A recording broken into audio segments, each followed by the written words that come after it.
Què tal com estan? A pocs dies d'exercir el nostre dret al vot per a elegir els representants al nostre Ajuntament de Novelda, obrim esta sèrie de programes especials per a conèixer un poquet més aquells partits que concorren a les eleccions municipals del diumenge 26 de maig. En esta ocasió tenim a Compromís per Novelda i tenim a Compromís per Novelda amb una representació molt característica, especial, diria jo, que m'encanta, a més. Tenim a 4 dones, les 4 primeres dones de la llista que presenta Compromís per Novelda a aquestes eleccions per accedir a l'alcaldia de Novelda i a l'equip de govern a la nostra població. Tenim a Sílvia Anna, candidata a l'alcaldia per Compromís per Novelda. Ella és llicenciada en Publicitat i Relacions Públiques i treballa com a directora de màrqueting.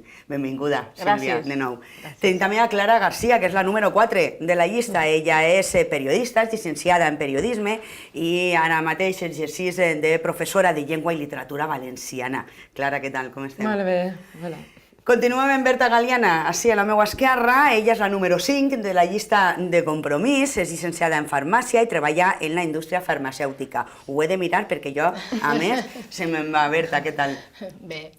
Estén Altet és la número 6 en la llista, és llicenciada en filologia hispànica i també catalana i és professora de llengua i literatura valenciana. Benvinguda també. Gràcies. Anem a parlar de les propostes de Compromís per a Novelda en els pròxims 4 anys. I anem a fer-ho d'una manera un poquet especial, dir al principi, amb aquestes dones que donen el pas per a enfrontar-se a la gestió municipal. I anem a fer-ho de forma especial perquè anem a fer-ho també tocant un poquet el tema personal d'elles per a conèixer-les un poquet millor. Així que anem a començar per Sílvia, candidata a l'alcaldia per Compromís, i la primera cosa que vull preguntar-te, Sílvia, és per què 4 dones per a un programa per a traslladar les vostres idees a la ciutadania? Pues sí, hem vingut les 4 primeres candidates joves a més, que ocupem els 6 primers llocs de la llista. Nosaltres no tenim carrera política, però sí tenim carrera professional i aquesta experiència és la que volem traslladar també a altres àmbits de la gestió municipal. Sí que m'agradaria contar una coseta de com s'ha confeccionat la nostra llista. Jo no vaig poder assistir a l'assemblea on es va decidir l'ordre que anaven a ocupar les meves companyes que estic així avui i la resta de l'equip. No vaig poder assistir, però sí que sé el que va passar en aquesta assemblea. En aquesta assemblea va decidir l'ordre de la llista d'una forma molt senzilla i molt ràpida. I vinc a dir això perquè això és significatiu de que en el nostre partit no existeixen interessos personals, no existeixen altres pretensions, som tot persones que tenim el nostre treball i que hem vingut ací a treballar per Novelda. I això és una cosa que no poden dir tots els partits i jo em sento molt orgullosa de poder dir-ho i m'agrada repetir-ho. Sí, perquè aquí no és 1 dona, 2 home, 3 dona, 4 home, tenim 4, 5, 6 i són totes dones. Sí, a més, en molta normalitat. I com dia, venim ací sense cap altra pretensió que no sigui la de treballar per Novelda i això es nota a l'hora de fer les nostres propostes i de prioritzar. Jo sí que m'agradaria fer un xicotet recull d'aquestes propostes que com nosaltres repetim tant que volem posar en el centre de l'acció política a les persones, en què consisteix? Consisteix, per exemple, en poder habilitar partides pressupostàries per a que famílies en risc d'exclusió social o famílies en pocs recursos puguen pagar l'IBI. Això és una cosa que ja hem treballat aquesta legislatura i que si governem volem que siga real. Aquestes ajudes a l'IBI per a famílies en pocs recursos. Tenim clar des de Compromís que s'ha de reduir el deute, però això no ha de posar mai en perill els serveis bàsics, no ha de ser en detriment dels treballadors, de retallades a treballadors i a serveis, i per supost no ha de portar una disminució de recursos en àrees que nosaltres considerem essencials com són els recursos humans o els recursos socials i l'educació.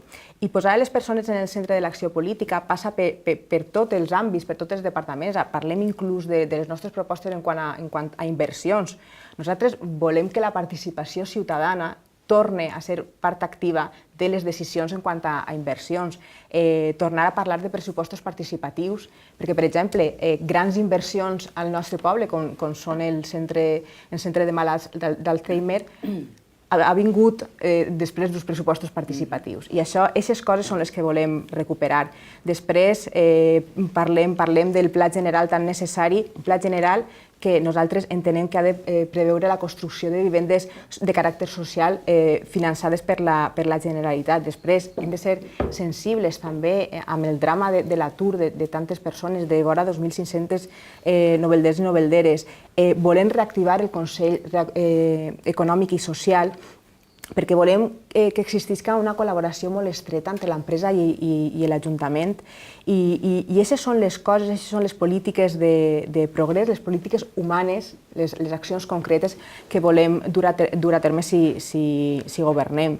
Per supost, no podem deixar escapar més subvencions, hem deixat escapar moltíssimes subvencions. Nosaltres ens comprometem a fer aquest esforç per tal que l'Ajuntament pugui anticipar aquests diners per a que després subvencions que venen al 100% puguen traduir-se en llocs de treball per als nostres veïns i veïnes.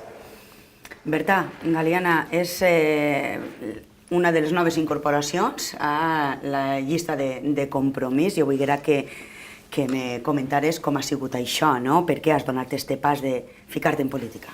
Bueno, jo crec que és important que les persones que tenim inquietuds hem de participar en política i sobretot en política municipal. Jo he participat i continuo participant en diferents àmbits, com per exemple les festes dels barris o festes de moros i cristians, i també estic molt vinculada al conservatori perquè jo he sigut el conservatori de dansa, perquè he sigut alumna, i que com a ballarina que soc, patís de primera mà. La situació que estem vivint és la que és i bé, el conservatori porta ja 35 anys i ha sigut una lluita constant de professorat, d'alumnes i de pares i mares. I és una situació on es vulneren els drets fonamentals. Entre altres coses, pense que és molt important participar en la política municipal per conèixer i millorar algunes actuacions. Si no ens posem en aquest lloc, no sabem tampoc com se poden fer les coses i ens posem a criticar, però al final no fem res, ens queda en la crítica. També és el cas d'Ascen Altez, que també forma part de diferents associacions de la població, també està molt vinculada a diferents col·lectius socials de la població, culturals, com per exemple també els moros i cristians, les festes. Ascen, per què tu et fiques també en Compromís en aquest lloc, en aquesta ocasió, i què penses respecte de l'associacionisme? Bé, jo ja anava en la legislatura passada, però més endarrerida, i quan se va proposar la nova llista, com estava comentant Sílvia, la cosa va ser molt fluida i allà ens van tirar endavant i tot va ser molt consensuat i tots molt d'acord. Quan l'associacionisme, mira, sabeu, i tot el món ho sap, que jo he participat juntament amb Berta, tant he tingut càrrecs com a vicepresidenta de la Junta Central de Moros i Cristians, vicepresidenta de la meva comparsa, de Negres Betànics, també he estat molt vinculada al Rogle, he sigut presidenta també del Rogle, he estat en l'AMPA de l'escoleta de la meva filla i del meu fill, vull dir que l'interès cívic i sobretot el poder dur endavant propostes que replegues de les sensibilitats de tant, en aquest cas, de pares o de festers o de qüestions cíviques, culturals, etc., doncs a mi m'arriba de prop i sempre he estat ahí.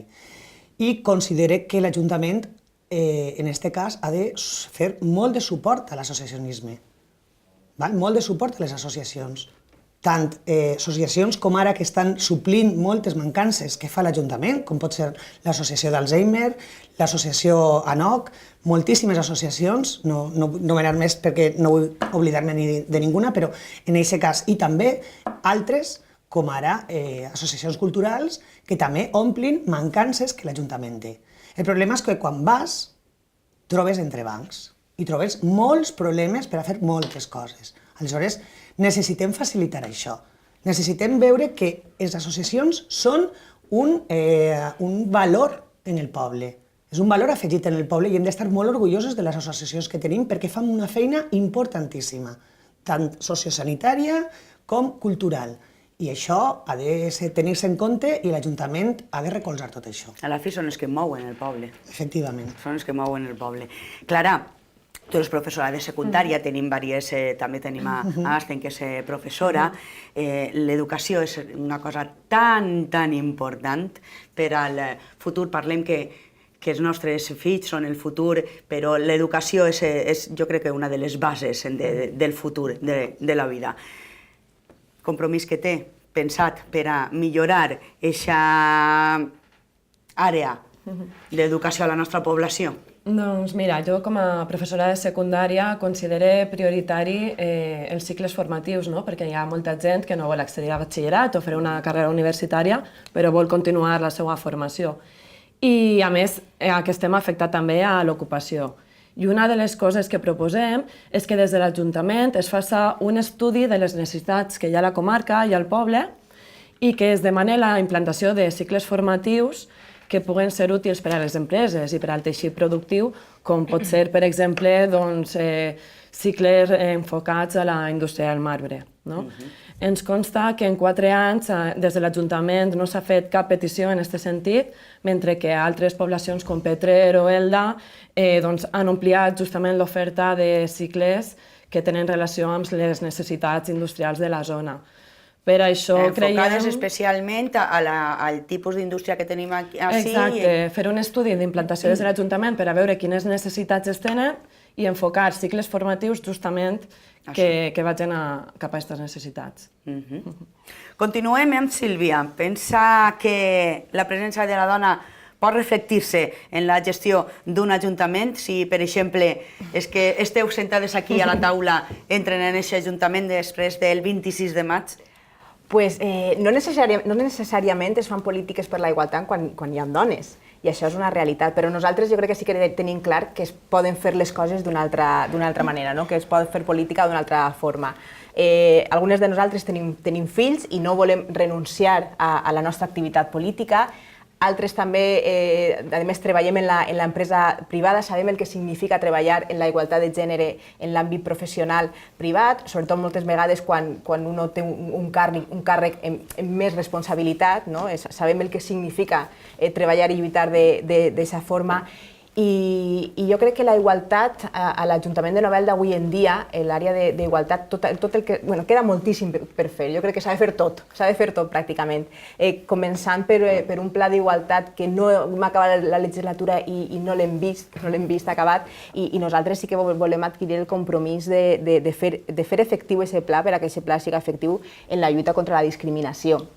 Parlem del pla per als propis treballadors de l'Ajuntament, perquè a vegades quan parlem de pla d'igualtat pensem que és una cosa general que afecta a tots els... No, es tracta del pla d'igualtat per als treballadors de l'Ajuntament, que a hores d'ara no està encara aprovat. Nosaltres ens comprometem a aprovar-lo de forma bianual, perquè cal revisar-lo també. Apostem també per la regidoria d'Igualtat. Creiem que és fonamental i que, a més, la regidoria d'Igualtat treballa d'una forma transversal que dona una formació contínua a la policia, a serveis socials per a tractar casos de violència de gènere i, sobretot, que eduque en igualtat. Nosaltres creiem que és la base, és el pilar, educar, i això passa per formar als tècnics, per formar a personal per a que puguen impartir tallers, no només als centres educatius, sinó també per a fer activitats que vinguin des del propi Ajuntament, inclús poder combinar les dues coses i que siga molt més efectiu. Una altra proposta que també portem és posar en funcionament l'Observatori contra la Violència de Gènere.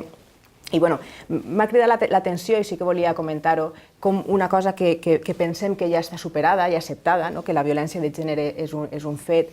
He escoltat últimament per partits, per candidats de partits de dreta, nomenar la violència de gènere com violència intrafamiliar o violència domèstica. I això no estem parlant dels grans partits a Madrid, això està passant a Novelda, i això està passant en els partits de la dreta. Això és molt perillós, com substituir un concepte, una paraula, pot negar un problema. Intrafamiliar. Intrafamiliar, sí, o domèstica. Això s'està dient.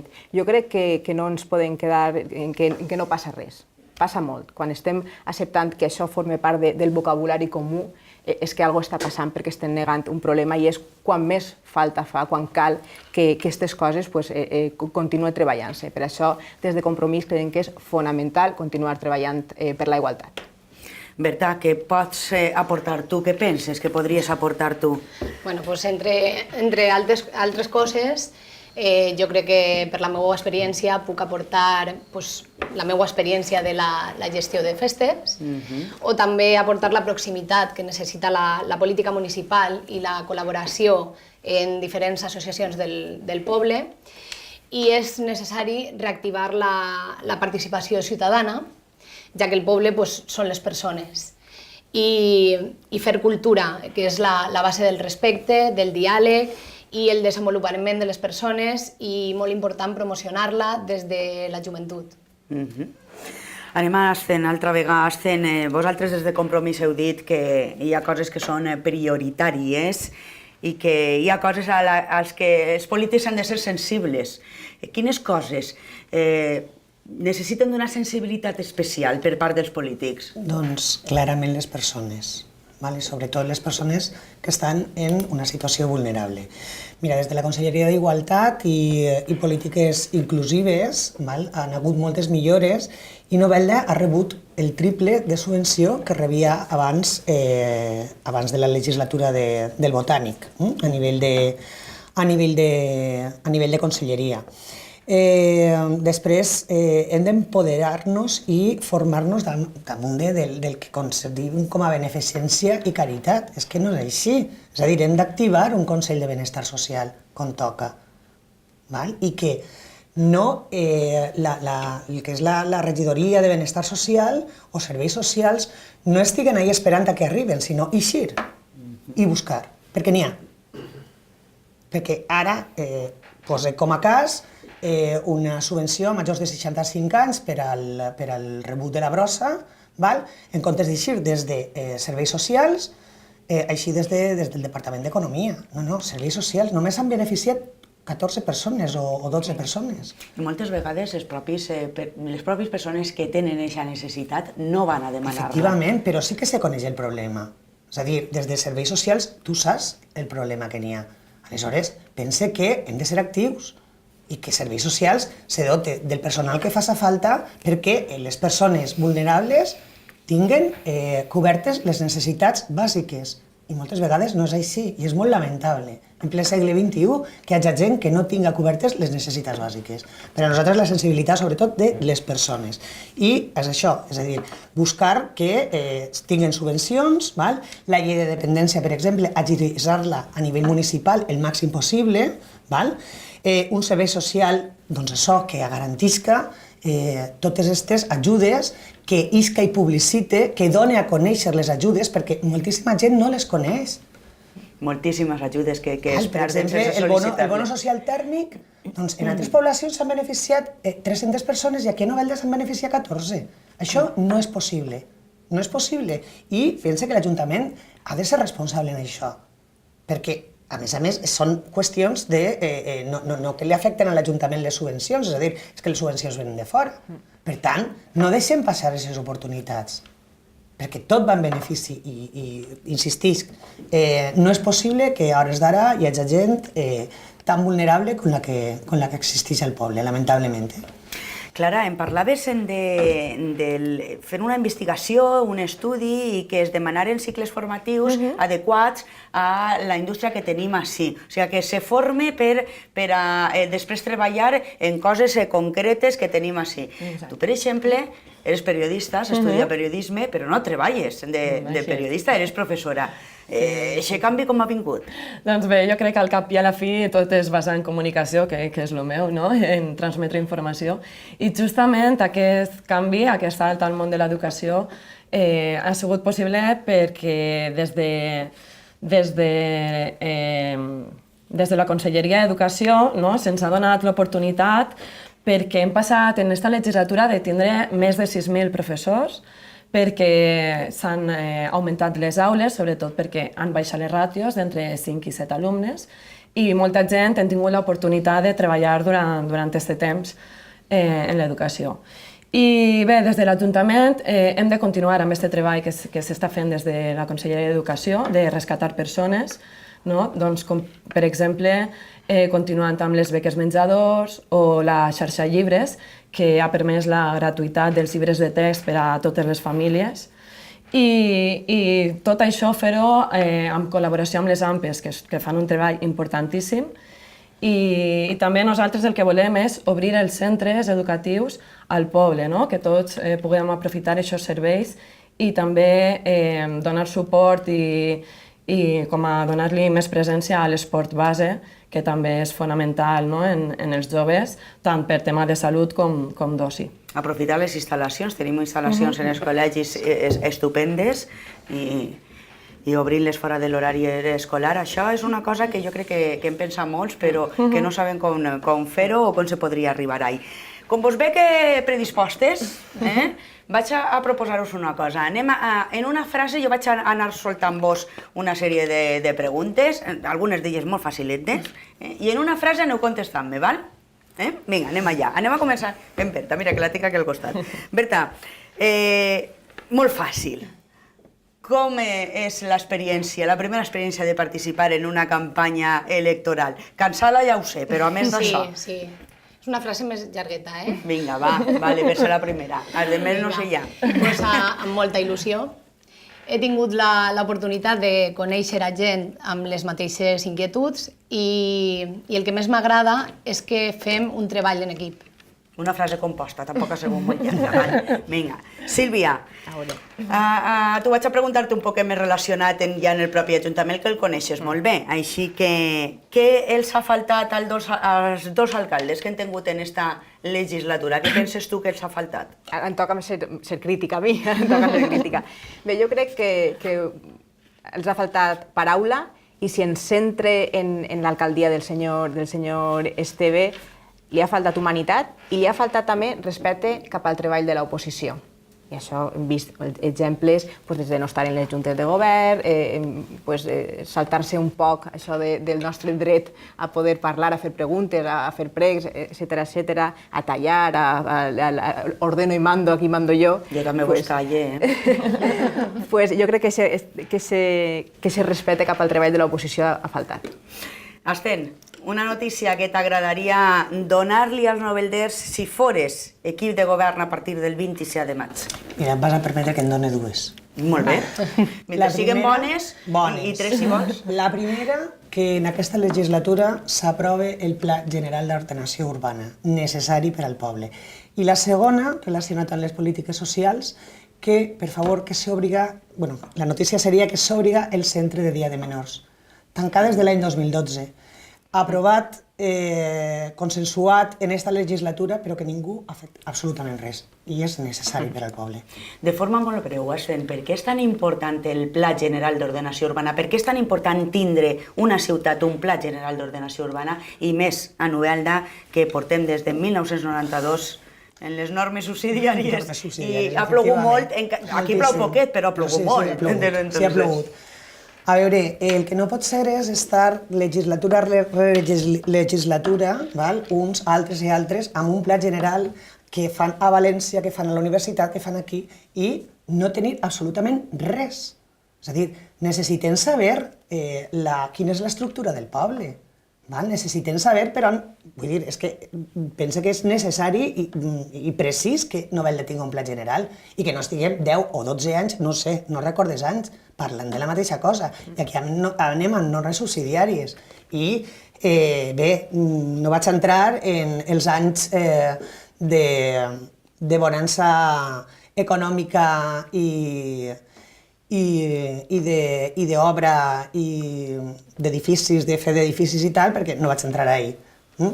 Però crec que se van fer molt malament moltíssimes coses que després molts, entre ells m'incloc jo, hem estat afectats. De PAEs, plans parcials, etcètera, que no han arribat a cap lloc per aquella bombolla immobiliària del moment.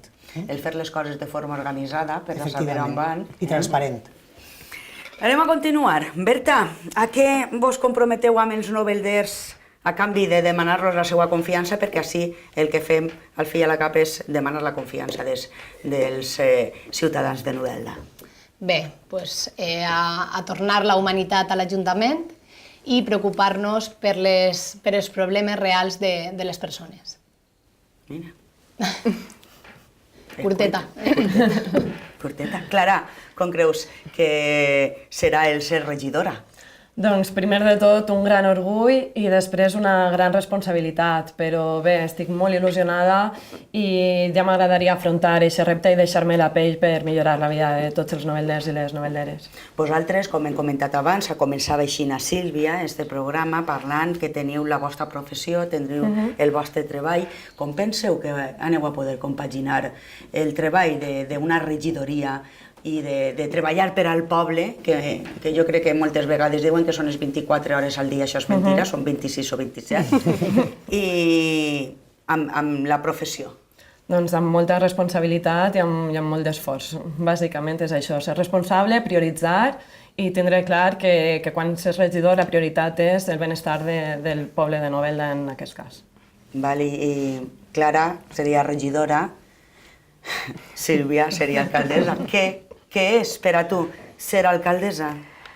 Pues per a mi ser alcaldessa seria, jo vaig a dir lo que voldria jo transmetre també, si fos alcaldessa, ser una alcaldessa empàtica, una alcaldessa sensible amb els problemes de tots, una alcaldessa propera, i abans feia la crítica i ara ho posa per davant, i que respetara també el treball de l'oposició, perquè jo crec que al final és el més constructiu, i jo crec que li deguem també aquest respecte a ciutadans i ciutadanes, que entre nosaltres ens respetem també el treball. Jo voldria, no sé qui dels quatre, jo penso que els quatre podríeu contestar-me, però voldria que me parlareu també, hem parlat d'educació, hem parlat de cultura, hem parlat de serveis socials, jo voldria que em parlareu també d'un col·lectiu que a mi em pareix molt important per al futur també del que parlaven i per anar cap endavant, i és els joves. Les propostes de compromís per als joves. No sé qui de vosaltres, perquè jo sé que a més en els partits cadascú es centra i estudia, investiga i treballa en una àrea, no sé qui de vosaltres està, però quines són les propostes de compromís per als joves que tots diem que no saben què fer a Novelda, que per a fer alguna cosa han d'anar-se'n fora de Novelda, que... Conteu-me. Jo crec que primer s'ha de dotar de recursos, perquè el que hem vist aquesta legislatura que hem tingut pressupostos ridículs per a la partida de joventut i això ni en imaginació. Ni en imaginació es poden treure avant polítiques per als joves.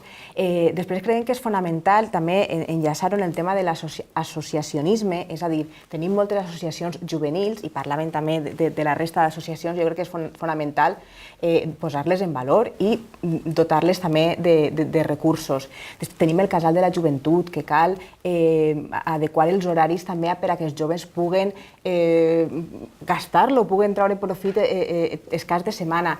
Després, per exemple, portem algunes propostes també d'esports, però que enllacem en joventut. Parlem, per exemple, de... Moltes vegades l'esport base s'acaba quan els xiquets acaben l'escola, i què passa quan passen als instituts? Nosaltres també portem propostes per a que no es perga aquests equips, no es perguen aquestes competicions, i al final els joves també tinguin alguna cosa més a fer escàs de setmana, i a més una cosa molt bona, que és la competició esportiva, que creiem que és algo que enriqueix moltíssim als joves i que a més és algo bo, que el deport i la competitivitat, però en la competitivitat sana. Sana. I una altra cosa, abans de finalitzar, per a finalitzar, vull finalitzar amb tu també, Sílvia, però abans d'això també vull parleu des de compromís molt de les persones del carrer, de sacar les coses al carrer, de posar les coses al carrer per a que estiga a l'abast de totes les persones, com per exemple en cultura, heu parlat alguna vegada de sacar la cultura al carrer, de portar-la també a altres barris. Això també és una proposta de compromís i una línia de treball de compromís. Sílvia, per exemple. És que se me queden o Berta, me da igual, o Clara.